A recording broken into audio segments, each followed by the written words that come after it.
Oh my god, can we take a... Okay, before I started talking, I was gonna say that I was excited that my hair didn't look like crap today. I didn't wash it and I just kind of threw product in and wet it a little bit and tried to like refresh it. It looks better than I thought it was going to. I'll give myself that. But man, the frizz like this... This curly girl stuff is a challenge, a commitment. It is not cheap because you gotta like try 8,000 products to figure out what works for you. It's also kind of annoying because this side of my head is very curly and then this side is just like a gentle wave. So it just leaves me kind of being like, but you know what? It's okay. We're just gonna go with it. Hello, my friends. Oh my gosh. Okay, so this video I meant to do 1,000 years ago and didn't. I am going to do a recreation of a look from what year is this? August 2009. Holy moly ravioli. So in August 2009, I was featured in 17 magazine. You guys remember 17 magazine? Remember when magazines were like amazing and now it's just them trying to grasp onto the little life that they have left? Oh, I forgot this was coffee. I just brought up tea and that was kind of a rude awakening. I'm not mad at it though. I created a look that was supposed to be around the topic of make your eyes pop. So I did something that I had been doing for a while, which was creating this kind of dotted winged liner. Had the pictures taken at my parents' house. My dad took them. The look was a purple and green look, shimmery. It made me laugh when the article actually came out because the tools that they recommend are CoverGirl, Bourjois, Elf, NYX, all these drugstore products when I can guarantee you 100% everything I used was MAC, but you know, that's this shady game that magazines got to play, which was... So today we're going to recreate it. I don't want to like exactly recreate it because that seems kind of boring to me. So I'm going to do it more in a way how I would create this today. But we'll call it a recreation. It's a renovation. How would you pronounce that? Whatever. We'll bring it nice and close to you so you can see how not great my foundation looks today. I'm gonna do this more cut crease because it wasn't really cut crease originally. I have some foundation on my eyeballs, so that's good and fine. First thing I want to do for this is purple. I'm gonna use Ace Beauty Paradise Fallen Palette Dusk.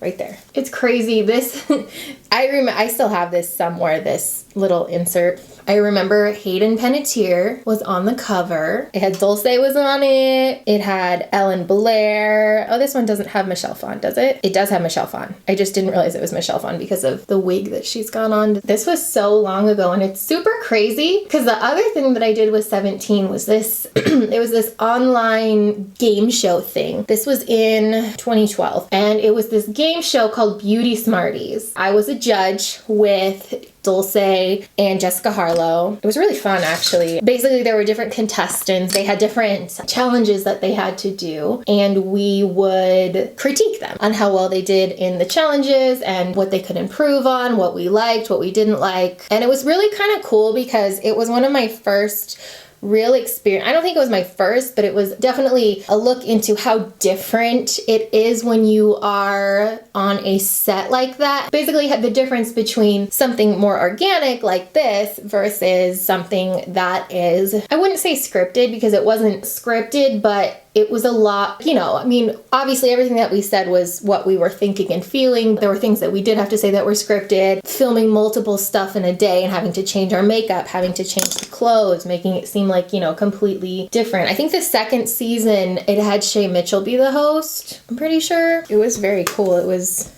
definitely a unique experience that I'm really glad that I got to do. Okay, so I'm just kind of blending the edges of this out because it went a little... I always forget how pigmented those Ace Beauty colors are. So sometimes, you know, you load up your brush and then all of a sudden it's like, it's all over the place because it's just a lot more product than you kind of expected. I'm going to take a little bit of even shadow from this palette from Ace Beauty. I kind of just tap, tap, tap in each one. And I'm going to start in the outer corner, bring it in.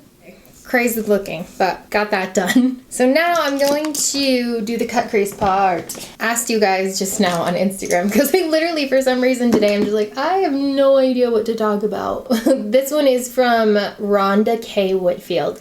Why don't you do nail videos anymore? I bought a Conad stamping set because of you like 10 years ago. You know what's so interesting about that is that I've noticed that, maybe not Conad specifically, but I've definitely noticed that stamping is coming back. It kind of went away for a long time, and I've been seeing on Instagram and stuff people using nail stamping sets, and it's actually really cool. They are way better than the ones that I used like 10 years ago. The ones that we had, you couldn't see where you were stamping, and now the ones that are available, they're like acrylic blocks, kind of like regular stamps like that you can get at the store. I don't do my nails just in general because my nails always look like crap, and not my actual nails. My actual nails are in good shape, but the skin around my nails, my cuticles, my fingertips always look like shit. So I just kind of neglect them. Next, I'm gonna use this Juvia's palette in the Zulu. I'm gonna use this nice, gorgeous green right here. It's gonna be my main crease color. Another one, this is from Jessica A. Williams. Trends you want to end. I don't know, I've seen these trends that need to die in videos, and I don't care. I just am trying so hard to not pay attention to anything that brings me frustration,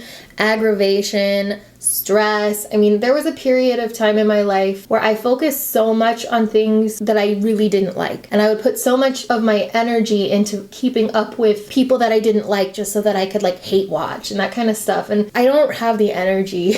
And I realized how much it makes me feel like crap. I can hate something all I want, and it's not going to change how anybody feels. It's not going to change if people are doing stuff because they like it.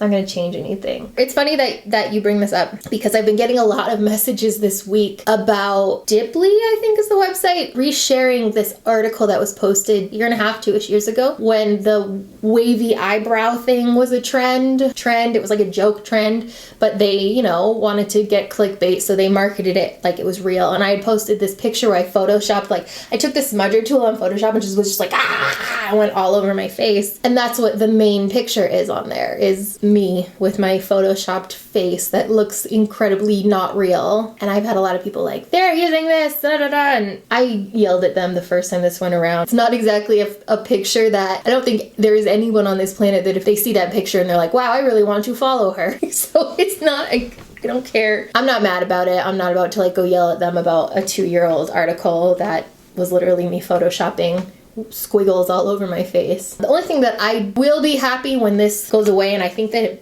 we're over the peak of it and we're starting to kind of like go down, is the overly face tuning. Celeste Bort just asked, do you still do freelance makeup? So I really have only done friends, like weddings, and that kind of stuff in the last year or so. But I really miss, not necessarily, I mean, I miss doing other people's makeup, but what I miss more than anything is the teaching aspect. So I'm gonna have something coming in the next couple of months, hopefully, where I want to try and do classes here in Arizona, do some one-on-one teaching. I love when people get stuff and I get to see their reaction, and it's something that's really special to me, and I think that that will be very good for me. Okay, so I need a little bit of purple on the lower lash line, so I'm gonna add that.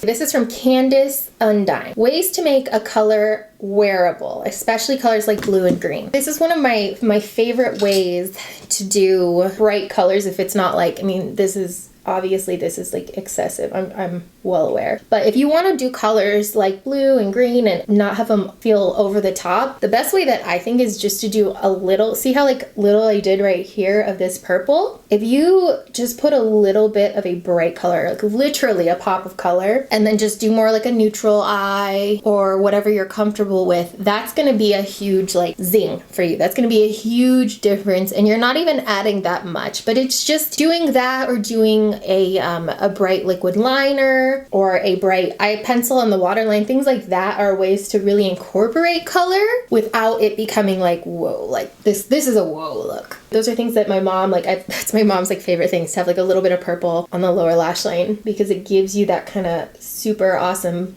color, but it's just a hint of it, so it gives you kind of that like, ooh, ooh. Okay, next I'm gonna do my liquid liner, using like the corner over here as my guide-ish. Liquid eyeliner is my like, I could tell you how to do it, but for me it is a game of roulette every single time. Every time. Also gonna turn out like crap because I am talking to you, and usually liquid liner needs to be like 1 inch away from the mirror for me. That looks awful. Okay, maybe that could be saved. Maybe it just needs like a little straightening on the bottom. That looks less awful. I'm gonna roll with that for right now. See, and then this one looks great. Ugh. Oh, it's a struggle, it's a struggle, it's a struggle. Oh, nope, nope, we done goofed. Abort. Oh, what have I done? Really hate liquid liner so much. It's the worst. And so then the last thing was the main part of this look, which was the dots. So I have a color. I said that I used a teal color. So this is L'Oreal Infallible Paints. Intrepid Teal. I'm just doing what you would expect. Dot, dot, dot. I kind of just angle this like down so it sort of stamps it instead of like straight on, because straight on is gonna end up making the brush kind of spin a little bit, so it's not as straight. I mean, it's still not straight. I'm gonna fix these a little bit by going like 1 inch from my mirror. It's hard when the mirror's far away, guys. Okay, a little change up. The teal one, you could barely see it, so I ended up using an Urban Decay one that is silver called Cuff. I don't even know if they make these anymore. I have no idea. I also have learned that things have changed dramatically in the last 10 years, and what I thought was super cool 10 years ago looks like ass today. It looks not cute to me.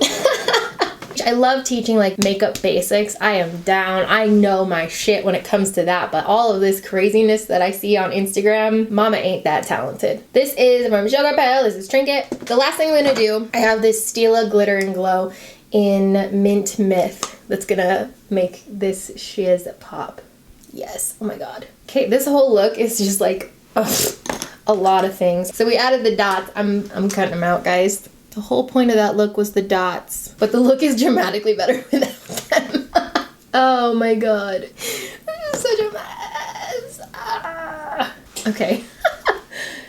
That is better. That was getting a little too much for me, and you know, it's not easy to get to the too much level with me sometimes. Okay, so that's all for my failing to recreate a look from 10 years ago because I have progressed so much in my makeup artistry. Thank you so much for watching. Before I go, I definitely want to remind you guys, if you did watch the last video, I'm doing a challenge right now. Hashtag Leesha challenge. That is for you guys to declutter your makeup space. I'm gonna be doing this. I'll post my video at the end of the month because I haven't done anything yet. Challenge is for the rest of the month. Send me your before and after photos of you decluttering your space. If you already cleaned your makeup, because I've had a lot of people tell me that, clean your kitchen, clean your bathroom. I don't care what you clean, just declutter something and send me your before and after shots. I will be randomly picking a winner at the end of this month, and you will get a box of goodies from me. It might even include some baked goods because that's my jam.